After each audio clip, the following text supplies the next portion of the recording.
ده بسكوت الروقان والمزاج، بسكوت القهوة لعشاق القهوة، تاخدوا منه 5 6 كده مع فنجان القهوة، حاجة فوق الخيال.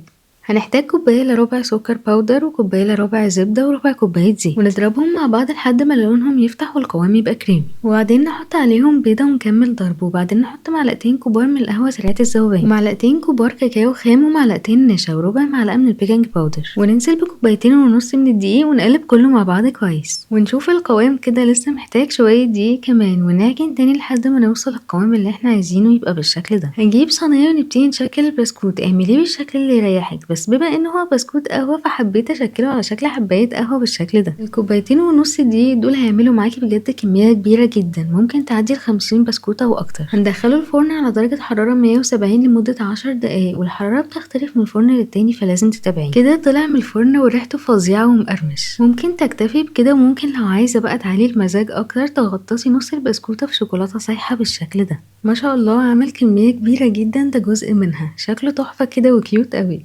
لو بتحبي القهوة هيبقى البسكوت المفضل ليكي. كل الوصفات اكتر فوق الخيال.